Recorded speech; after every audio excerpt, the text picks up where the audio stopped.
Samedi 31 juillet 2021, mesdames, messieurs, bonsoir. Bienvenue à toutes et à tous dans cette session d'information sur la télévision Labari. Retenez tout d'abord que vous pourrez suivre à la fin de ce journal un dossier sur l'engagement et la volonté du président de la République, Mohamed Bazoum, de lutter contre la corruption. C'est en lien avec l'affaire dite de Ibou Karadje qui occupe actuellement le devant de l'actualité, une affaire que d'aucuns qualifient d'affaire test pour le président Bazoum dans le cadre de cette volonté donc de lutter contre la corruption. Rendez-vous donc à la fin de ce journal. En cette saison des pluies, plusieurs quartiers de la ville de Niamey, la capitale, sont inaccessibles du fait de l'impraticabilité des voies d'accès à ces quartiers. Un cas dans ce journal, il s'agit de celui du quartier d'Anzamakwara, c'est dans le 2e arrondissement communal de la ville de Niamey. C'est un reportage signé Halid Bourema et Bassiratou Issa Soumana. Amertume et désolation, c'est que vivent au quotidien les usagers et riverains du quartier d'Anzamakwara, dans le 2e arrondissement de Niamey pendant la saison des pluies. Une situation qui fait suite à l'impraticabilité des voies de ces quartiers situés dans la capitale Niamey. Fondo Mbono Sino, Halaborka, Nuzumbu Goudron, 100 mètres bon. Nigu Indian Fotier Kurara Kassendabala Halinan Kulkan Nufuro, Banguno Gono Hari. Il n'y a même pas de voie d'accès. En descendant du goudron à 100 mètres pour accéder dans les quartiers environnants, on est obligé de faire des acrobaties tellement qu'il y a des flaques d'eau partout. Nous payons régulièrement nos taxes. Quand tu n'as pas un seul papier, c'est un problème avec les policiers. Et pourtant, nous manquons de voies pour mener à bien nos activités.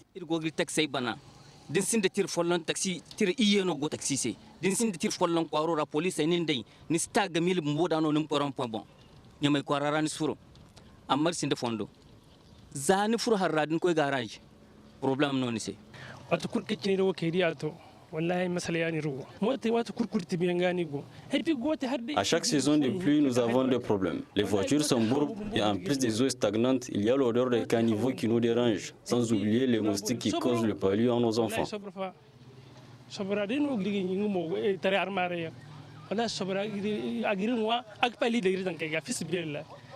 Ces calvaires infernales que vivent ces gens les a conduits à lancer ces cris de cœur.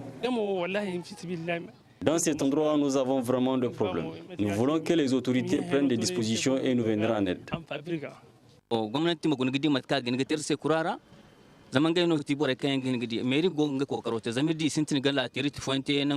Nous attendons une assistance du gouvernement, car la municipalité fait de son mieux. Il y a 4 quartiers dont les habitants vivent un calvaire pendant chaque saison de pluie. Dans Zama, Lazare, Banuzumbude, cité député. Nidi Kureyo, Alphaga, Wallahi Dingara, Dakaidito, problème Ranono. À l'image des habitants du quartier d'Anzamakwara, ceux des autres quartiers de la capitale se plaignent aussi du même casse-tête. Voilà, la saison des pluies, elle est également synonyme de propagation de la maladie du paludisme. Dans le cadre de la lutte contre cette maladie, plusieurs personnes utilisent différents produits pour se protéger contre le moustique, qui est l'agent causal de cette maladie. Souvent, à cet effet, ce reportage de Sadoudoumi et Fadilatou, il suffit. En ce moment, nombreux sont les ménages qui utilisent des anti-moustiques tels que les spirales répulsives afin de se protéger contre ces insectes. Les vendeurs de ces produits se frottent les mains.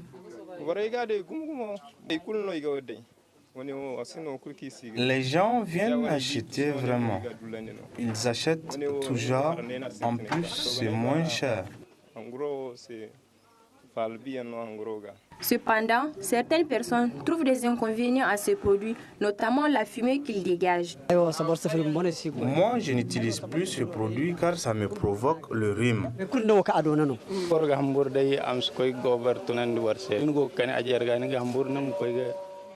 Je n'utilise pas cet anti-moustique de peur que ça me déclenche un incendie.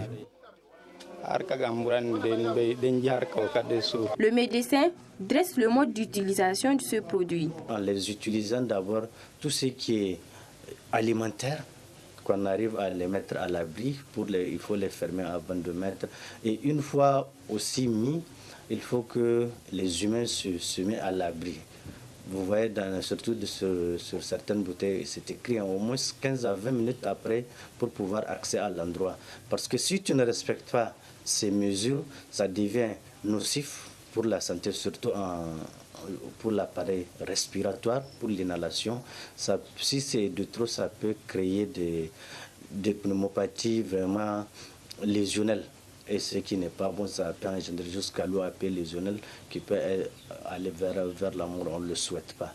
Et aussi, il faut éviter pour les enfants, parce que vous savez, les enfants ne maîtrisent pas ce qu'il faut prendre et ce qu'il ne faut pas prendre. Donc les enfants peuvent boire ça et puis ça peut causer, ou bien le mettre dans la bouche pour jouer, ça peut causer des dégâts digestifs à leur niveau. En dehors des spirales répulsives et d'autres produits, la moustiquaire imprégnée est aussi un moyen pour être à l'abri des piqûres de moustiques responsables du paludisme. Un autre reportage, il porte celui-ci sur les librairies par terre, ces endroits où à moindre coût on trouve des documents mais également des fournitures scolaires. Il est signé par un des stagiaires de l'IFTIC en stage à la télévision Labari, M. Abakar Mbami. Nombreux sont les lieux à Niamey où l'on découvre des livres exposés à même les sols. Ce sont les librairies par terre. Dans ces librairies à ciel ouvert, les amoureux de la lecture s'approvisionnent en livres de seconde main à bon prix au grand bonheur de cette catégorie de libraires. Ça fait plus de 25 ans que j'ai en train de vendre des vieux livres et de neufs livres par terre à CNM. Bon, vraiment, on a choisi le métier à cause de l'école nigérienne. Il y a beaucoup de femmes, de familles nigériennes et des familles nigériennes qui ne vont pas aller à la librairie acheter des livres. Il faut qu'ils viennent ici au parterre parce que les parterres, c'est un peu moins cher. La lecture est une pratique qui nourrit l'esprit de celui qui s'y adonne, comme en témoigne un client retrouvé sur place. Là, je suis à la librairie. Pour connaître, il faut lire. D'accord, il faut lire, donc c'est important de se procurer des livres, d'accord. Surtout ici, il faut se procurer des livres pour pouvoir avoir des connaissances. Aux parents, aux élèves, vous-même vous avez vu le résultat de cette année. Et pourquoi on est arrivé là? Moi je pense que c'est parce que les élèves ne se sont pas mis dans la lecture. Pour un bon fonctionnement de leurs activités, ces libraires entendent mettre en place un syndicat pour la défense de leurs intérêts. Le tournoi des grandes vacances de football du quartier Korakano a été officiellement lancé cet après-midi au niveau du collège d'enseignement secondaire CS-ZAM du dit quartier. Il mettra aux prises plusieurs équipes pendant une quarantaine de jours. Notre équipe de reportage composée de Sadou Doumi et Boubacar Ibrahim ont assisté au match de lancement de ce tournoi. C'est par ce coup de sifflet que le tournoi des grandes vacances du CS-ZAM a été officiellement lancé. Organisé avec le concours financier de Bonkan Nuhu Kalilou, président du comité chargé de l'organisation, ce tournoi compte au total 16 équipes venant de plusieurs quartiers environnants. Pour le match de cette première journée, c'est l'AS Corniche qui s'oppose à l'AS ZAM, occasion saisie par les organisateurs d'évoquer leurs attentes. Nous espérons que cette année aussi, le TGV, comme ça vient de débuter, va se dérouler dans de bonnes conditions. Et nous espérons aussi une fin heureuse. Nous sommes venus, c'est pour encourager le promoteur et encourager aussi l'équipe, le comité d'organisation. Et nous sommes là également pour souhaiter bonne chance et encourager toutes les équipes qui vont passer à ce tournoi.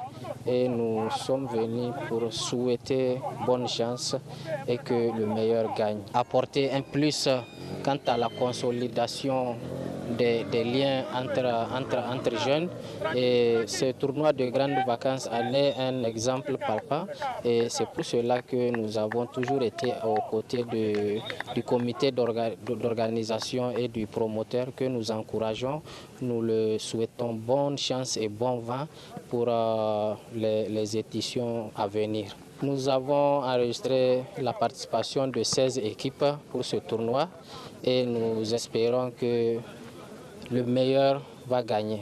Ils comptent également sur le concours de la population qu'ils invitent à participer massivement pour galvaniser les équipes. Nous appelons massivement la population à venir soutenir les équipes parce que vous le savez, souvent c'est sous les applaudissements que les talents naissent. Il faut rappeler que le tournoi des grandes vacances de CSM est l'un des plus grands de la capitale et s'étalera sur 40 jours.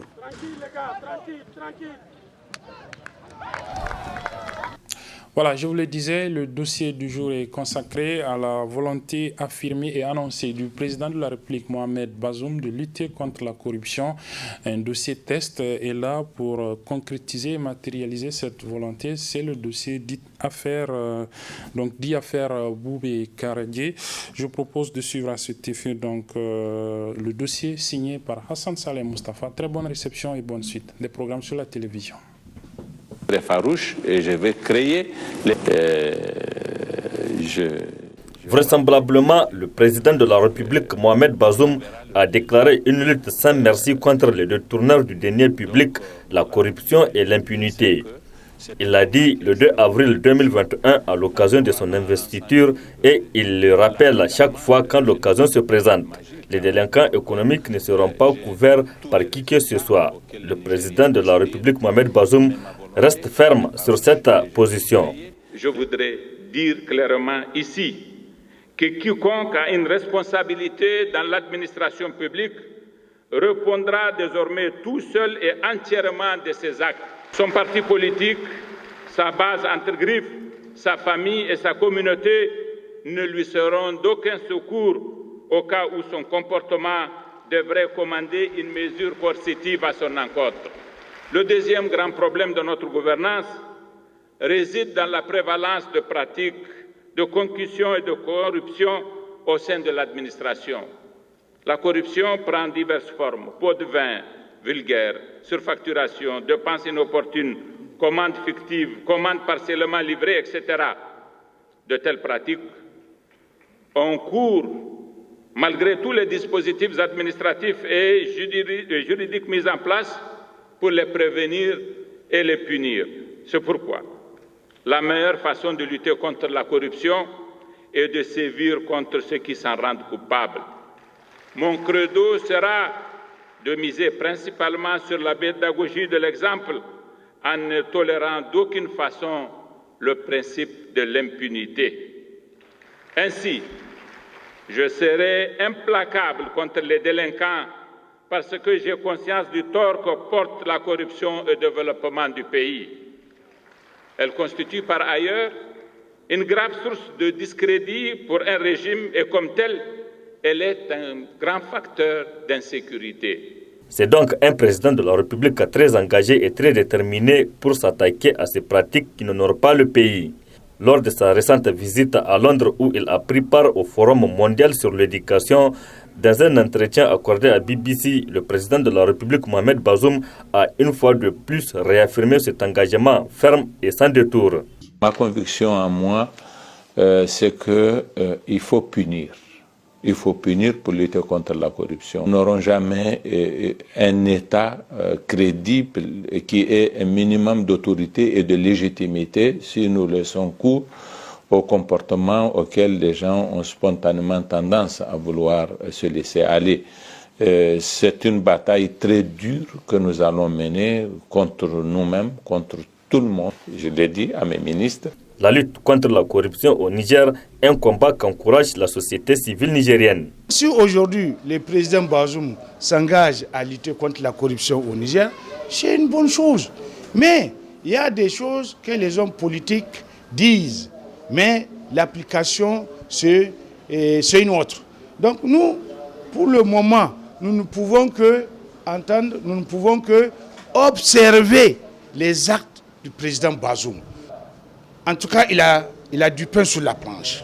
Parce que nous avons vu comment des gens ont détourné des sous par la corruption, effectivement, des agents fonctionnaires de l'État. Et la seule affaire que nous connaissons, c'est l'affaire Ibou Karadje.